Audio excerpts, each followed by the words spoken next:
السلام علیکم ورحمۃ اللہ وبرکاتہ۔ الحمد للہ رب العالمین والعاقبۃ للمتقین والصلاة والسلام علی رسولہ الکریم، اما بعد، قال اللہ تعالی فی القرآن المجید والفرقان الحمید، فاعوذ باللہ من الشیطان الرجیم، بسم اللہ الرحمن الرحیم۔ فَلَعَلَّكَ بَاخِعٌ نَفْسَكَ عَلَىٰ آثَارِهِمْ إِن لَّمْ يُؤْمِنُوا بِهَٰذَا الْحَدِيثِ أَسَفًا۔ صدق اللہ العظیم۔ وقال النبی صلی اللہ علیہ وسلم: وَلَقَدْ أُخِفْتُ فِي اللَّهِ مَا يُخَافُ أَحَدٌ، أو كما قال علیہ الصلاۃ والسلام۔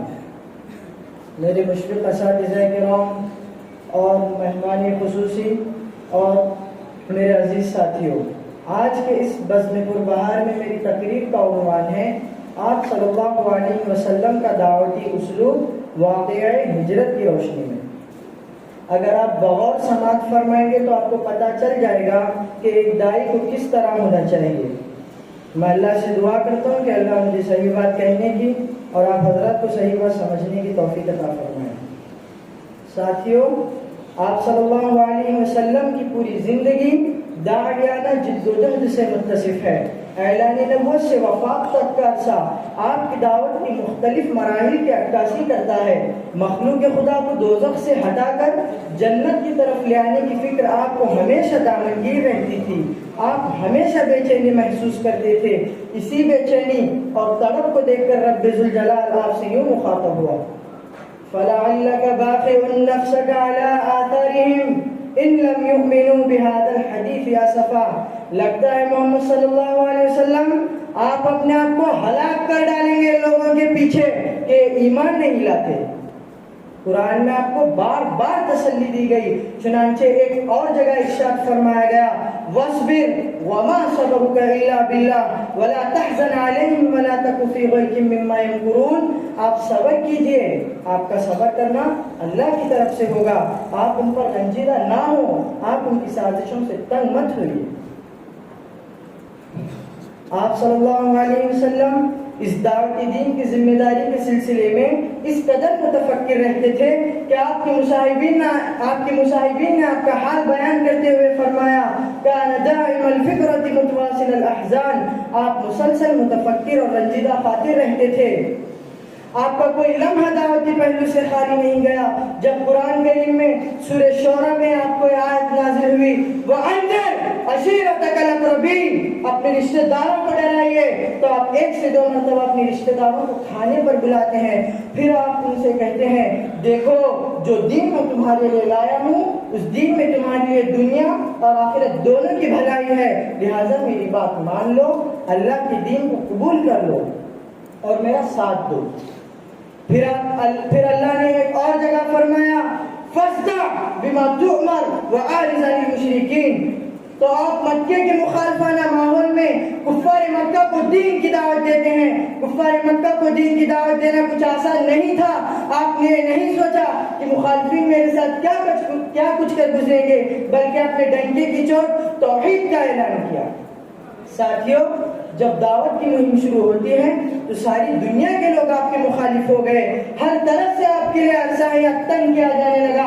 مکہ کے 13 سالوں میں آپ نے دعوت کی راہ میں کن کن مشکلات کا سامنا کیا، اس کے تصور ہی سے بدن کے رونگٹے کھڑے ہو جاتے ہیں۔ اسی لیے آپ نے بالکل سچ فرمایا کہ اللہ کے راستے میں جس قدر مجھے ستایا گیا اس قدر کسی کو نہیں ستایا گیا، جس قدر مجھے خوف زدہ کیا گیا اس قدر کسی کو خوف زدہ نہیں کیا گیا۔ واقعہ یہ ہے کہ آپ کا دعوتی پہلو بالکل واضح ہے، اس لیے کہ آپ کی پوری زندگی کا لباب دعوت اللہ تھا۔ چاہے مکہ کی زندگی ہو یا مدنی، سفر کا موقع ہو یا حضر کا، خلوت کا ہو یا جلوت کا، ہر طرف دعوتی کردار آیا تھا۔ سیرت کا مطالعہ کرنے والا ہر شخص دوران مطالعہ جگہ جگہ دعوت کی جھلکیوں کو نمایاں پائے گا۔ عزیز ساتھیوں، واقعہ ہجرت اور دعوت دین دونوں میں چولی دامن کا ساتھ ہے، اس لیے کہ واقعہ ہجرت کی اصل تحریک دعوت ہی تھی۔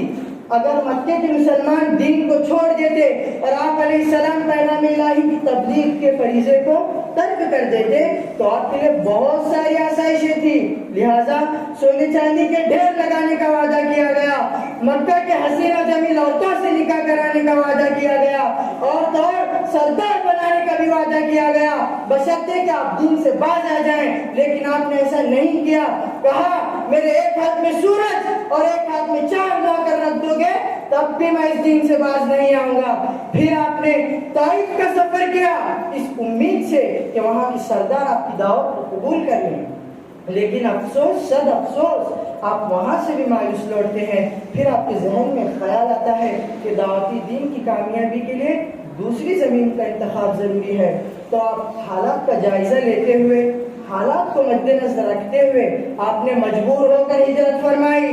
اس سے بات ثابت ہوتی ہے ایک داعی کو چھوٹی چھوٹی تکلیفوں سے ہجرت نہیں کرنی چاہیے, بلکہ جان توڑ دین کی دعوت دینے کے بعد اگر مطلوبہ نتائج صحیح مرتب نہ ہو تو مجبور ہو کر ہجرت کرنی چاہیے. سامعین نظام, واقع ہجرت ایک داعی کے لیے بے پناہ دعوتی نکات کا حامل ہے, اور امت مسلمہ کو جس پر آپ علیہ السلام کے وفات کے بعد ایک عظیم فریضہ عائد ہوا ہے, اس عظیم فریضے کے طریقے کو جاننے کی سخت ضرورت ہے. اس لیے کہ داعی اعظم سے جس قدر مناسبت ہوگی کام اسی قدر بارآور ثابت ہوگا. اگر رسول اللہ کے اسوہ حسنہ سے ہٹ کر دعوتی مشن کو جاری رکھا جائے تو مطلوبہ نتائج کا برآمد ہونا نہ صرف دشوار بلکہ محال ہے. اور واقع ہجرت جو دعوتی دین کی جان اور روح ہے اور یہ رسول اللہ کی دعوتی تکنیک کی عکاسی کرتا ہے. ساتھیوں, ایک داعی کے لیے اعلیٰ ترین صفات کا حامل ہونا بھی انتہائی ضروری ہے. اس لیے کہ آپ صلی اللہ علیہ وسلم کی امانت داری اور دیانت داری کا حال یہ تھا, جب آپ نے مکے سے مدینے ہجرت کا ارادہ کیا تو حضرت علی کو حکم دیا اور ہدایت فرمائی, گھر میں جن لوگوں کی امانتیں رکھی ہوئی ہیں انہیں واپس کر دینا اور اس کام سے فارغ ہو کر خود بھی مدینہ جانا. حیرت انگیز ہے یہ بات, جو لوگ آپ کی جان کے دشمن تھے انہی لوگوں کی امانتیں آپ کے پاس رکھی ہوئی تھی. حضرات, توجہ چاہتا ہوں, ایک داعی دعوت میں اثر پیدا کرنے کے لیے ایک داعی کے کردار کا بیدار ہونا بھی انتہائی ضروری ہے.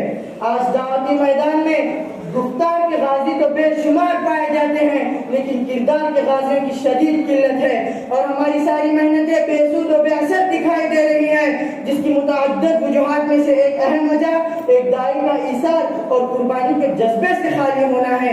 جبکہ حقیقت یہ ہے کہ ایثار اور قربانی کا جذبہ ہی ایک داعی کو اس کے مشن میں کامیابی سے ہمکنار کرا سکتا ہے. اس واقعے کا تصور کیجئے جب حضرت علی رضی اللہ عنہ نے اپنی جان کو خطرے میں ڈال کر حضور کے بستر پر آرام کیا. اس سے بات متشرح ہوتی ہے کہ دعوتی مشن کا ایک سچا سپاہی اپنے قائد پر اپنا سب کچھ نچھاور کرتا ہے. اسے اپنی جان کی پرواہ نہیں رہتی, اسے اس بات پر پورا بھروسہ ہوتا ہے اگر اس کا قائد سلامت رہا تو اس کا دعوتی مشن ضرور بارآور ثابت ہوگا. دعوتی میدان کے ایک سچے سپاہی کی شان یہ ہوتی ہے کہ اپنے قائد, رہنما اور کمانڈر کی حفاظت کے لیے اپنی جان قربان کرنے کے لیے ہمیشہ ہر وقت تیار رہتا ہے. ایک داعی کی اولو العزمی کا اندازہ آپ اس واقعے سے لگا سکتے ہیں. جب ہجرت کے موقع پر غار ثور کے اندر حضرت ابوبکر صدیق رضی اللہ عنہ نے ایک سوراخ کو اپنے پیر سے بند کیا تو زہریلے سانپ نے آپ کو ڈس لیا, لیکن جرات اور اولو العزمی کا عالم یہ تھا کہ آپ نے ذرا سے حرکت کرنے کو بھی گوارا نہ کیا, جس کی وجہ سے حبیب مصطفیٰ کو تکلیف نہ ہو جائے, کہیں حبیب مصطفیٰ کی نیند میں خلل نہ پیدا ہو جائے. قربان جاؤں صحابہ پر جو آپ کی اتنی فکر کیا کرتے تھے. جب حضرت ابوبکر کے آنسو کا قطرہ آپ کی رخسار پر ٹپکتا ہے تو آپ بیدار ہو جاتے ہیں اور دیکھتے ہیں کہ ابوبکر کی آنکھ سے تو آنسو جاری ہیں. پوچھتے ہیں ابوبکر کیا ہوا؟ کہتے ہیں اللہ کے رسول کچھ نہیں. پھر کہتے ہیں کہ زہریلے سانپ نے ڈس لیا. تو آپ اپنا لعاب دہن لگاتے ہیں تو آپ کو فوراً راحت ملتی ہے. حضرات, یہ ہے ایک داعی کی اولو العزمی, یہ ہے ایک داعی کی اولو العزمی جس کا اندازہ آپ بخوبی لگا چکے ہوں گے. لہٰذا میں وقت کو مد نظر رکھتے ہوئے اللہ سے دعا کرتا ہوں کہ اللہ مجھے اور آپ تمام حضرات کو آپ صلی اللہ علیہ وسلم کے دعوتی مشن کو مد نظر رکھتے ہوئے آپ کے طریقے کو اپناتے ہوئے دعوت دین کا کام کرنے کی توفیق دے. وما توفیق الا باللہ.